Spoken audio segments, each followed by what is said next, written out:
Welcome to One-on-One. I'm Greg Bassey, your host from the Salisbury Independent newspaper. We have Beth Ohlsson with us here today from the Recovery Resource Center. And we're going to talk about some of the issues with drugs in our community and rehabilitation and how all that works. Welcome, Beth. Thanks for having me, Greg. So what's going on out there? Well, we have rebranded because there was such a confusion about who we were. Right. We were originally the Salisbury Substance Abuse Community Center, and we would get call after call after call about people wanting to get into treatment.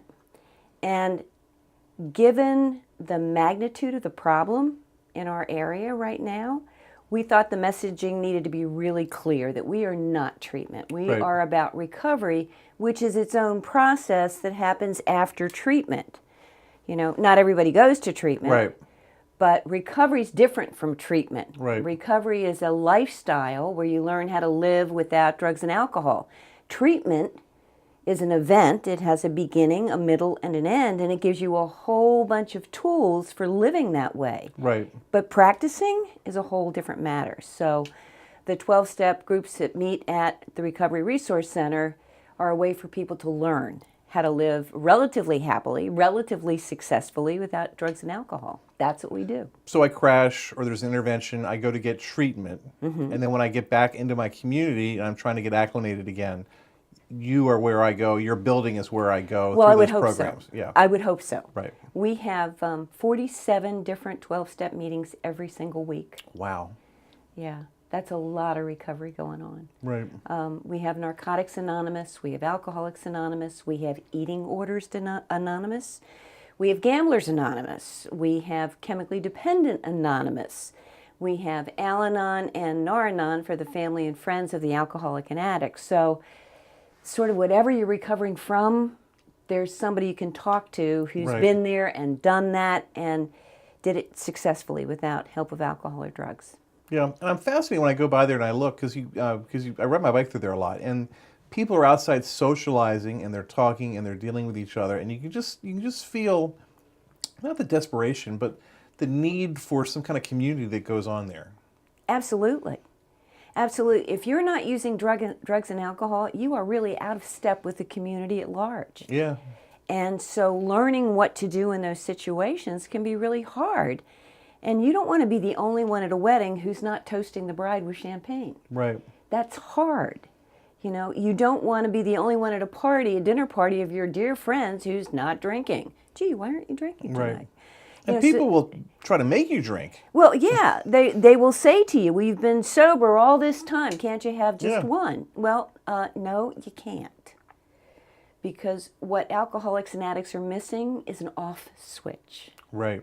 You know, social drinkers can have one or two and be done.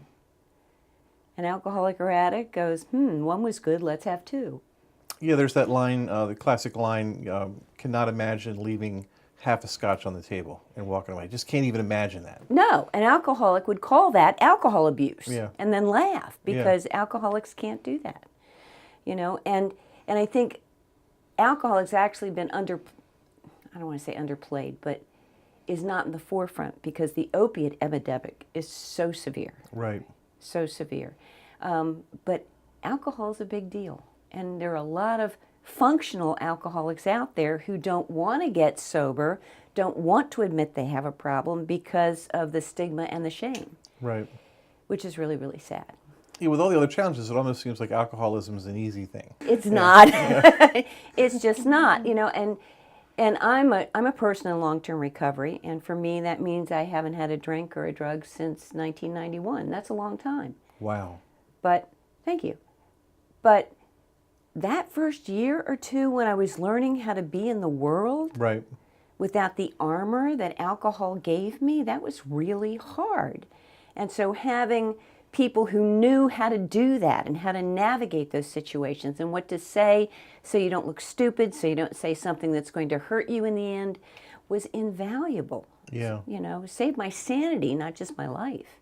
And dumb people like me will say, well, 1991, well, obviously you don't have a problem anymore, but it's a daily thing. Yeah, because I don't have an off switch. I mean, it's like always there. It's always there. You know, but cancer's always there. Right. You know, you can have your cancer goes into remission, it returns, and nobody gets mad at you. Yeah. You know, if I started drinking again, people would get mad at me. You know, don't you know better? Well, yeah, I do. I do. So it is important to always pay attention. I was blessed enough to get to go to the United Kingdom for several weeks, and we went to the Guinness factory. Wow. And how could you not? Well, we actually had 2 people on the tour who had been sober 10 years who said, why not, and drank the Guinness. Right. And by the end of the 2 weeks, they were drinking considerably more.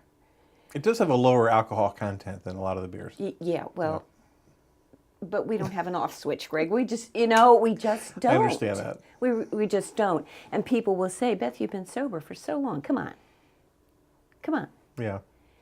And I've seen enough people relapse and not make it back. And what that looks like is awful. Yeah. So. No, I had a friend, he was sober for 24 years, went on a work trip, ended up in the hotel bar, and he's back to where he was 24 years ago. I mean, it was that quick and that bad. Yeah. It's insidious. It really is. And all of those addictions have a job, and its job is to kill you. Yeah. You know, that's its job. So in order not to do that, all I have to do is not drink. You know, and by not drinking, I have a life that really is beyond my wildest dreams. I have been so blessed. Just much more aware. And much more aware of who I am and the way I interact with the world and the way I carry myself in my relationships. It's a level of awareness that a lot of people don't have because they don't have to. Right. You know, and I have to. When I learned to drink, it was sort of the same feeling. Mm-hmm. Just this obsession. Yeah, it is. And it's an obsession with something that's actually going to hurt you. That's what happens is, there's a saying, a man takes a drink, the drink takes the drink, and then the drink takes the man. Yeah. And that's alcoholism. And when it is the most important person in your life, most important thing in your life, that's a problem. When your drinking is more important than your spouse or your kids, that's a problem. Yeah. You know? Yeah. There's a lot of comfort in it. There is a lot of comfort because life is hard. Yeah. You know, especially the life we have now. It's stressful, it's fast, there's new information bombarding us all the time, and so there is a relief. So one of the challenges is, what do you do to relax if you're not going to drink? Yeah. That's important. It's really important. The other one is, how are you going to have fun if you're not drinking? Yeah, it is. It's insidious, it's an obsession, and it's deadly. Well, you know, we were always taught it's not a problem unless it's a problem. Right. And I went through this 15, 20 years ago where I woke up one day and I was like, I'm an alcoholic. That's my problem. So I went to a meeting and got the book. And I was in the meeting and people had problems. I mean, they had real problems. They were leaving work, you know, they were hitting their spouses and their kids, and they were living like really troubled lives. And I read the book and I was just, you know, the book was a nightmare. The 12-step book was a nightmare to read because these really difficult stories. So my sponsor said, well, you should see yourself on every page of that book. And I said, I just don't. So I was like, I'm relieved that I'm not an alcoholic, but I don't know that that's true. I think that really that I abused alcohol at certain times, but I just hadn't gotten, you know, maybe crossed over into that really dangerous field. And that's may very well be true. You know, I don't know the answer to that. You do. Yeah. Because that line between heavy drinking and drinking alcoholically is really pretty invisible until you're on the wrong side of it. Right. You know, we really don't know until we've crossed it that we've crossed it. You know, and what's wonderful is that you can stop the progression of that disease at any point. You don't have to get a DWI. You don't have to go to jail. You don't have to lose your home. You don't have to do that. Right. If you recognize that alcohol is a problem, and if you know where it's going to lead, you go, I don't think so. Right. Which is what I did. You know, my dad, my brother, I've come from a long line of drunks. Right. And I knew what it looked like. So when I saw myself becoming obsessed with it, and it was my children were interfering with my drinking. You know, I've felt that before. Yeah. Yeah. I said to myself, Like, they need to get to bed because yeah, I've got some drinking I've to got do. some drinking to do. Right. Yeah. And, you know, here I was with 2 children that I wasn't supposed to have. I wasn't supposed to be able to have kids. I had 2, and they were interfering with my drinking. That's crazy. Yeah. That's crazy. And so I stepped back and said, I don't know if I'm alcoholic or not, but I'm not going to play with this fire. The good thing was, by going to the meeting, then I learned about Al-Anon. So I got a little bit involved in that, and that's really where the source of my issues were. And codependency. There's a codependency counseling thing out at one of the churches there.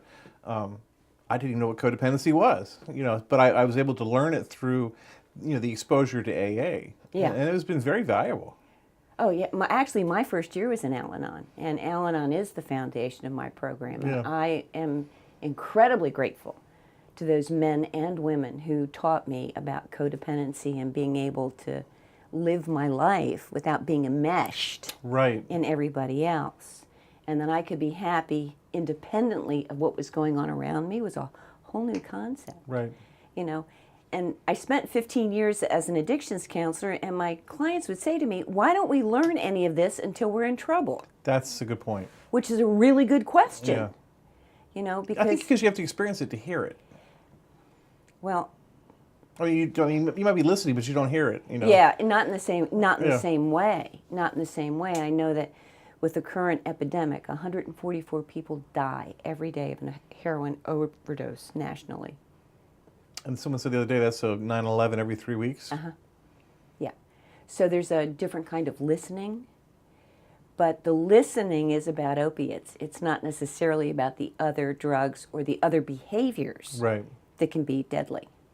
So these groups that focus on the opiates, it's still a 12-step program. It's still, simpler. yeah, you would go to NA or AA. Right. You know, there are people who, you go to the fellowship where you feel comfortable and welcomed. NA is typically for the narcotic, you know, for the addict. Alcoholics Anonymous is typically for the alcoholic. But right in this day and age, there aren't a lot of people who just drink. You know, there's something else. Or the drinking leads to something else. So you go to whichever fellowship you're comfortable in, you know, and the 12-step program is a design for living, and that's what you learn. And so it's not necessary to drink or drug, and you can get through your day pretty well. Wow. So you're there, you're around it every day. What are you seeing in our community? What's going on? People, the face of the addict is getting younger and wealthier. It's not just poor people anymore. It's not just poor people of color, which is what the stereotype is. People are getting younger. They're getting wealthier. And the other thing I'm seeing is that these kids don't have the life skills and the resources that people have when they get sober in their 30s and 40s and 50s. You know, they don't yet have any life skills. They don't have an education. They don't have a career path. They don't have a job. They don't have any of those resources that they can draw upon to help pull them out because they started using so young. That's scary.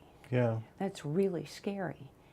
You know, and we're really fortunate because our county has really stepped up to the plate and developed this COAT program. Yeah. Which has been recognized nationally as a promising practice. And their statistics on getting people into treatment successfully are just phenomenal. They're like 60 or 70% of the people they interact with end up in treatment. And they do all the hand-holding that's necessary to get somebody from, gee, I need help, actually to a treatment bed or a treatment slot.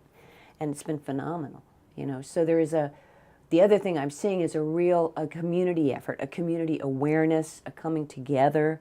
I chaired the START task force for the mayor, and that was the Substance Treatment and Addiction Reduction Task Force, Right. which is a mouthful. And our job was to look at what we had, what we were putting in place, and what we needed to address the epidemic. And Mayor Day's question was, what can the city do? So when we made our recommendations, the first page was, this is what you can do. This is what's happening already in our community. Right. And this is what we think should happen in our community. And then here's what those of us that were on the START task force are going to go ahead and do. And the first thing we did was we had a symposium at SU July 18th. Yes, really well attended. It was very well attended. And so what we're seeing is a real concern across the community, across agencies, to come together and figure out what we can do to address this. And then the state has this opioid intervention team. Right.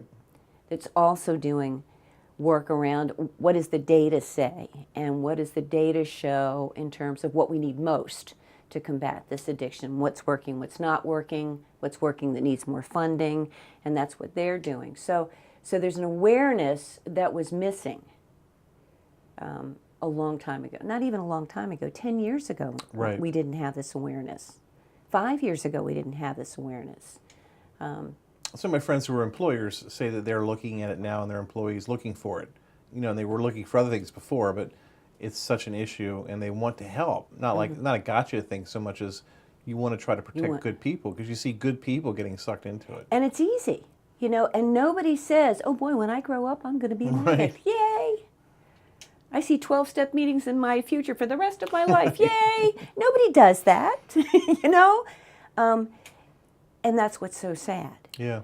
You know, is it really does just kind of bite you in the butt, and then you've got to figure out what to do. Where do they get the heroin?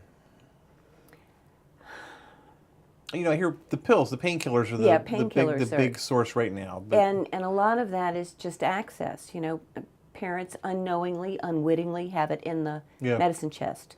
They got it because they had surgery and didn't finish the bottle. And rather than dispose of it, it's in the... So the Oxycontin gets spread everywhere. It's spread. The kids get it. But street heroin, a lot of it comes in from Baltimore. I'm not really the expert on how it gets here. Yeah. That would be Rich Bruckner, State's Attorney's Office, who does a fabulous job. Really good guy. Really good guy, really committed, does a fabulous job. I talked to someone over there recently, and I said, well, you know, the overdose numbers are down. You guys must be relieved. And they're like, we're not relieved at all. There's so much work to do. You know, until it's zero, we're not going to be relieved. Well, and the fatalities are down. Yeah. And that is in part because of the codeine and also the availability of Narcan, right, which is the antidote. And that scares me. I can't imagine a situation where I would step up and be able to do that effectively. You would if you had to. I guess you would. You would if you had to. Tracy Gregory, one of our desk managers, now she's the office manager for the resource center, saved a kid in the parking lot. Wow. And that kid got to treatment, and at the time of the breakfast last year, he was 9 months clean. Wow. And his mother presented Tracy our Recovery Angel Award because she did it. And not only did she administer the Narcan, but she had to do CPR. And so what we realized as an organization was the staff needed to know how to do that. So we all got certified and trained and certified.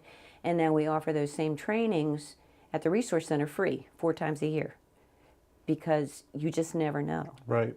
You know, and I really encourage people to have it in your car because you just never know. And the governor's office has made it clear that you're not going to be charged with a crime if you know about what's going on, just as long as you save the person. Absolutely. Or try. Yeah, it's the Good Samaritan law, and it prevents people from being prosecuted for reaching out and trying to help, which is awesome. You mentioned the breakfast. Talk about that real quick. It's on September 28th. 28th? At Dove Point. That looks like some good food. Yeah, well, Flannery's is Stuart Davers. Flannery's. Is he good? He's good. Oh, he's awesome, and he's catering the breakfast, so the food will be awesome. Dove Point on Mount Herman Road. Mount Herman Road, and they are wonderful to work with. Very pretty in there. It's beautiful. And Such Fools will be back playing music at 7 o'clock in the morning, so it feels like a party.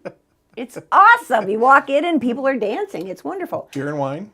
No, not. It's breakfast. No mimosas? No, that's part of why we have a breakfast. Yes, because it's on a Thursday. Everybody has to go to work. Yeah. And we don't want to send a mixed message. Well, I know I was being a complete idiot there. Yeah. It's yeah, easy well, for me to do that. Yeah, people do that to us.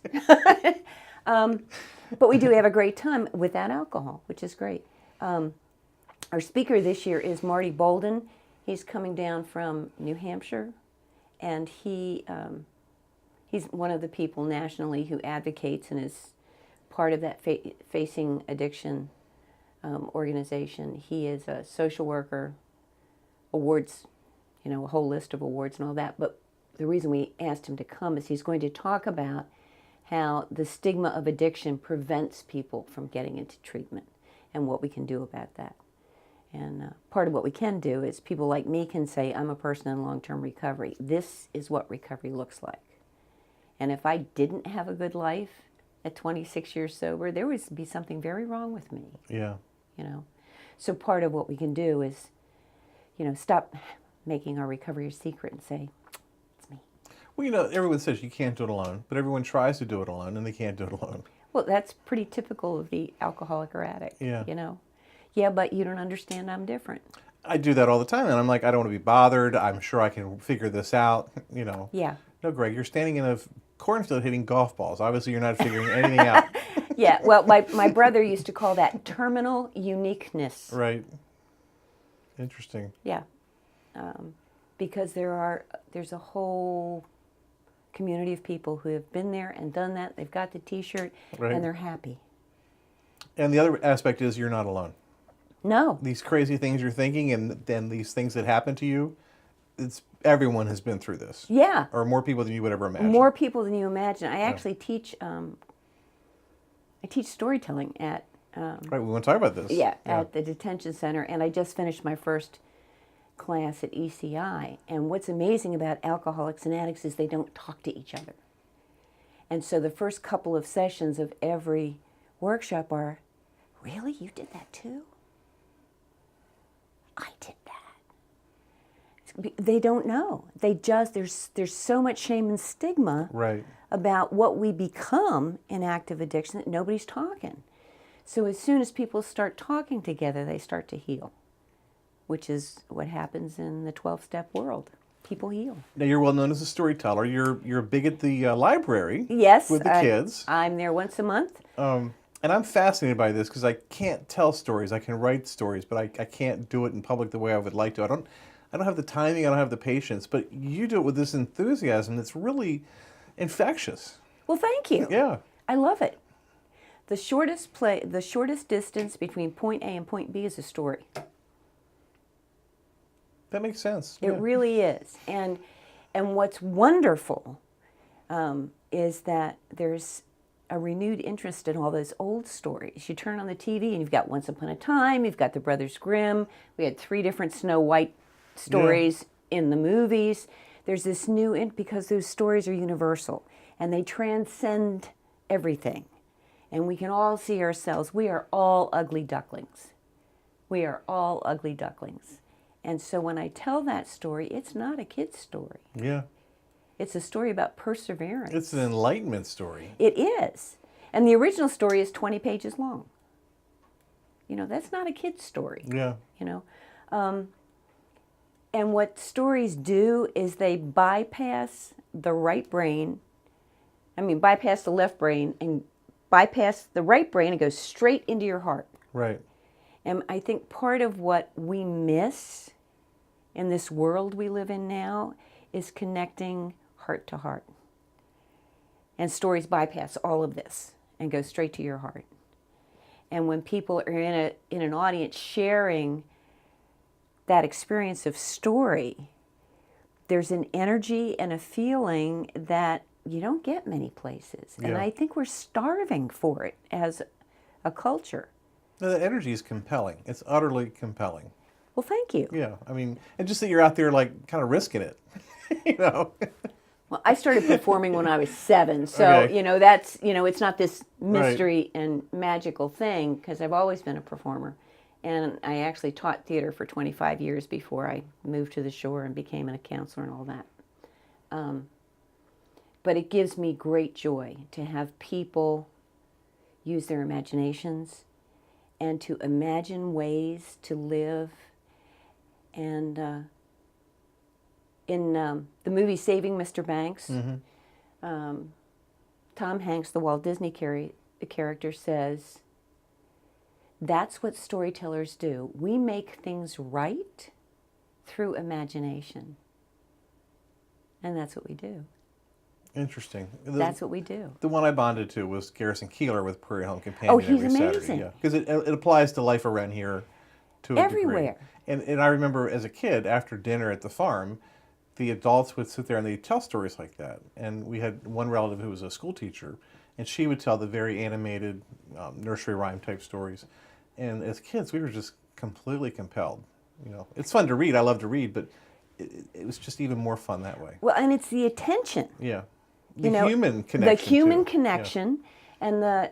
and the attention, because if this teller isn't paying attention to the audience, the story doesn't work. Right. Now you're using this in some 12-step programs. Absolutely. Yeah. When people go to a 12-step meeting, they listen to people share their stories. And so when I was counseling and we couldn't get people to meetings, I'm not going to that meeting. It's like, okay, now what do we do? And Bill White, who is one of the pioneers in the recovery movement, wrote a white paper that I found 10 years ago on recovery as an heroic journey. And so I started thinking about that, and I went and did a graduate program in storytelling to figure this all out. And the stories we tell, our addiction stories, really are heroic journeys. It's the same plot. So that's when I started using the old stories to teach the lessons, to tell the stories of getting out of tough places, good conquering evil. That's a paradigm people don't have. Right. Because good really does eventually win out. Persevering through hard times, people don't have that. Nope, I'll go get high. I'm just going to avoid this. No, Yeah. we're going to persevere and get through this, because what's on the other side is precious and wonderful and valuable. That's all those old stories. And they teach about honesty and courage, and We get a lot of that church through the Bible. you get it through the Bible. Yeah. Christ was an amazing storyteller. Yeah. It's how he did what he did. He told stories. You know, so Those parables are amazing to me. Yeah, but go ahead. they are. Yeah. But it's all the same stuff. Yeah. You know, so all I did was find a medium that was available to people who didn't want to go to meetings. And what I've learned to do is to take people inside of stories so they can really see themselves and look at their own demons and even work through them because of the stories they've heard. So it's really amazing. Interesting. It's really amazing. Your breakfast is when? September 28th. How can people reach you and if they want to go? If they want to go, they can go to the website for the Recovery Resource Center, which is RRC. Not the Resource Recovery Center. No, but it's 2 R's. It doesn't matter if you Right. get confused. Yeah. It's rrcsby.org is our website, and you can buy your ticket there. You can call 410-749-9482, and we will happily reserve your space. Beth, thanks so much for everything you do for our community. Well, thanks for having me. I hope people show you enough appreciation. I hope it's not thankless. It is not thankless, because you know what?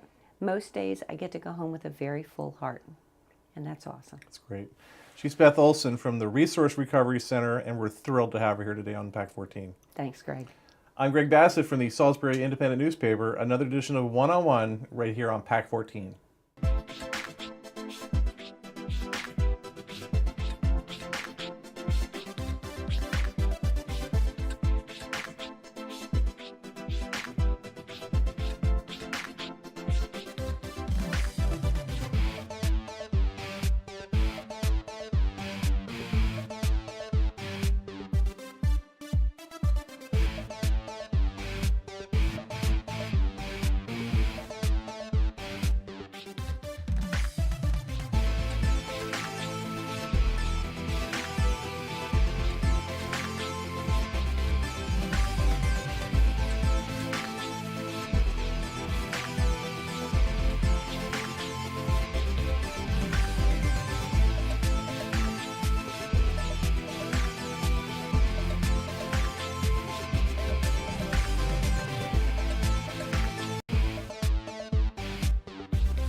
First Shore Federal is proud to support PAC 14 and one-on-one. We'd encourage every business to support PAC 14 and pick a program and support it, and let's make a difference.